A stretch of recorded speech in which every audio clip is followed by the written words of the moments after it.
Hi, everyone. Happy Monday. Thanks for joining me today. Today, as you know, I'm just taking some time to chat about money. I think it's really interesting because nowadays, if you go on Instagram, social media, everyone's posting about all these different ways to create additional streams of money or these kind of like get rich quick type of schemes, right? But it's nothing new. All of these things have existed since forever. I'm sure as you were growing up, you know your parents or friends or family members who are always doing some sort of side hustle or other types of things. I think most of us think money is very black and white and just it's kind of like math and what's the big deal. But I'm here to say, I think you'd be surprised, just like with anything else. This is why coaching is so important. It's about getting to the root cause of the issue.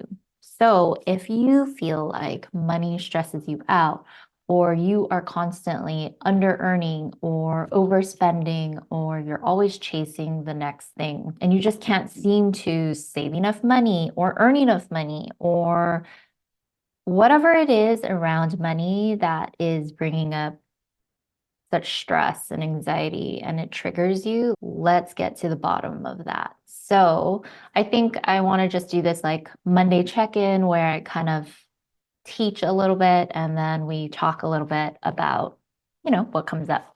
For this first meeting, I think it's really important to talk about our story about money. In coaching, I talk about how our thoughts create our reality, right?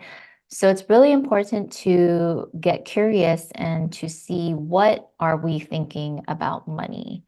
What is the story that we tell ourselves about money? Because what we're thinking and what we're believing, it's going to start playing out in our lives. Our brain is a creature of habit. It likes to keep us safe. So whatever thought or story we're feeding ourselves, that is what our brain is going to look for and confirm and, kind of look for all the facts where it supports this story. Our thoughts and our story, it's shaped by pretty much everything around us, right? Our family, our culture, society, the messaging, right? Especially as women, there is decades and centuries of messaging to women about earning money outside of the home. And, it's kind of our job now, if we want to, unlearn all of that and kind of deprogram from that messaging. I know that typically all of us like to use the circumstance or the situation as the problem, right? For instance, if you are currently unhappy with what you are making in your job, right? The problem is, oh, my work or my boss is not giving me a raise, or they do not pay me enough. And so when you're thinking about it, you're thinking that your job is the problem, your boss is the problem, right? So I'm here to kind of shake things up and challenge you because what if I told you that it's not the actual circumstance or person or situation that's the problem, but it's actually what you are thinking about the circumstance or the situation or the person that is creating your reality for you?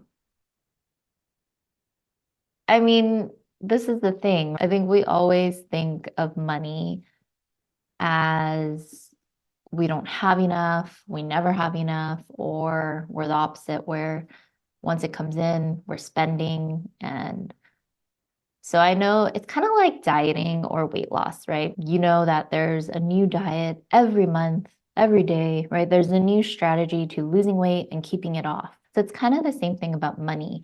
If we are always jumping on this newest, latest trend of, let's say, oh, here's the new budgeting tool, or here's the new app, or here's this strategy, I mean, have you ever noticed that maybe you can't stick to the strategy to ever create lasting results and changes with your money? Or maybe you do successfully, but it's pretty temporary, maybe for 6 months or maybe for maybe a year, but you eventually find yourself back at the same spot. And the reason behind that is all of these tools that you're using to try to push through to get to your money goal or to discipline yourself or to really, try to get control of your money, these are not addressing the root issues, right? So if the root cause is you thinking something along the lines of, I'll never have enough money, all the budgeting tools in the world is not going to help you feel better or get more confident with your money or feel like you have enough money. If anything, the budgeting tools probably make you feel more scarce and more scarcity that you don't have enough. And take it from me, I'm a former CPA accountant. That's what I did. I looked at people's money, I looked at their books, I kept track of it all day. That was my job. And that's what I mean. If you saw my latest post on Instagram, was it's never about the money, because I've had clients who, let's say they're bringing in a couple $100 a month versus hundreds of thousand a month, right? And it's interesting because sometimes the difference in talking to the client and hearing their money worries, their troubles, or just simply hearing them talk about money, it might not be that different. I used to have this client who, this is the example I'm going to give, but I remember thinking, because back then I was like, wow, this guy brings in, I want to say he was making maybe like 500,000 a year. But when I looked at his expenses were really high. Basically, he was negative every month. When I was thinking about this, his thought about money, if I had to kind of pinpoint it, was, I'll find the money somewhere. It's something along those lines. So I'm going to play this out for you. I used to talk to him multiple times a month because his expenses were too high. And so I would have to call and be like, well, what do you want me to do with this bill? There's no money to pay it. I think the attitude or the belief he had was like, I'll find money somewhere. And when he thinks that, I'm not sure what the feeling was, but it was very like unbothered or unconcerned. And when he's feeling unbothered, he probably spends the same amount of money or more, right? He spends without budgeting. He doesn't pay attention to his numbers. He is constantly calling me about what's going on with the money. If he's unbothered, I think I just noticed a lot of spending of the money. What is he not doing? He's constantly either calling me, figuring out where to transfer the money, like transferring money to accounts, or sending an invoice to try to collect money in advance to cover this bill. Or, like I said, a lot of spending, whether it was on his business, his wife's business, or personal. And the result of that is he's always looking for money. He's always in this action of figuring out where to find the money. So this is just like one example. Maybe it was a little bit complicated now that I think about it. But this is just an example of how when you're thinking something about money, it will translate into your life because your brain is like looking for confirmation. If you are constantly saying something like, I'll find the money somewhere, yeah, you will. Like he is always looking for money, but you have to ask yourself, is that what I really want to do? It was like this weird undercurrent of stress of money. He was never one of my snappiest clients or meanest clients. On the surface, it's like everything's fine, it's cool, look, I'm good. But there was this undercurrent of stress all the time. So I can't really say his feeling was unbothered. Maybe that's just what he appeared like. So anyway, Long story short, this is why we need to get to the bottom of what we are thinking about money and how we view it. Something to ask yourself. I don't know if you want to get a pen and paper right now, but you can always journal on this later. You want to ask yourself, when I think about money, what are my first three thoughts that come up? You can take some time to think about that. And in case some of you are, well, I don't know, right? I think for me personally, and these are the stories I tell myself, I think one of the things was you have to work really hard to make money. I think another thing was you're greedy if you want a lot of money. And my last one is you have to save, save, save. Take some time to journal this question out because I think when you sit down to really think about it, you might see how this actually like played out or plays out in your life currently. How does this create the results in your life today? So after you do that, I like to look at it and kind of see where that narrative or story comes from. So for me, remember I said my three is you have to work really hard to make money. And then I think the second one I said was something like you're greedy if you want money. And then the last one was you have to save, save, save money. And I think to me, when I look at those beliefs, those stories, the narratives I tell myself about money, it totally makes sense because I am first generation, right? My parents immigrated from Korea. They had little to no money when they came here. They built it all from scratch, right? And my parents were blue collared workers. My dad was a house painter. So it makes sense to me that I see it as tied to hard work and labor, and it takes a lot to make money. Same with my mom. My mom was stay-at-home mom, but she was also a seamstress and always doing these like side hustle businesses.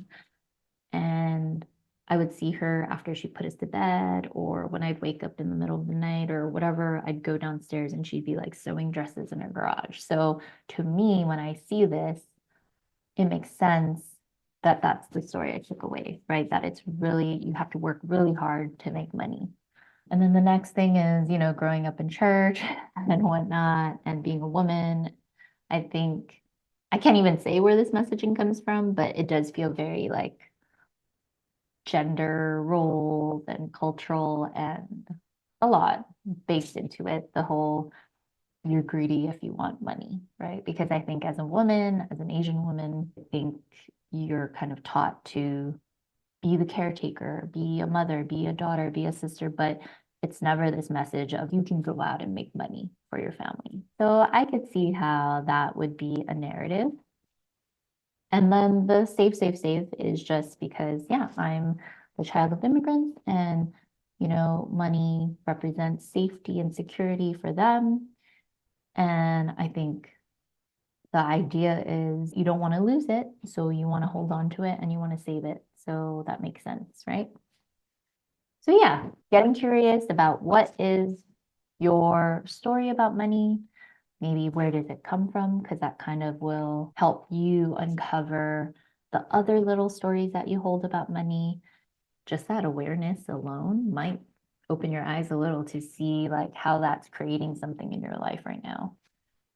For instance, like my old mindset of save, save, save, this is why it was so hard for me to either invest in myself, invest in anything, right? Because there was such a fear of like losing money and losing it all and what would I do? Or investing in myself. It was, should I really do that? Or do I have something better to hang on to this money for?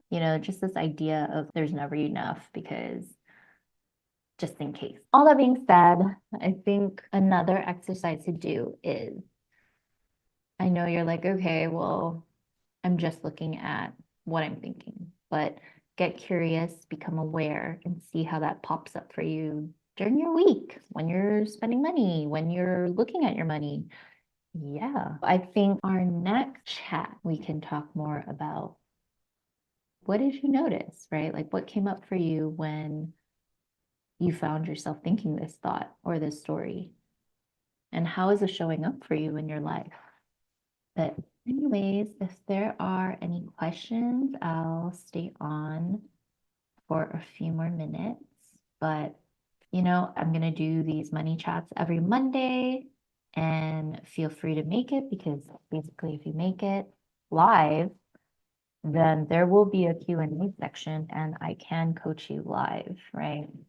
So come in, experience the coaching, share this with a friend, anybody that you think would be interested in this.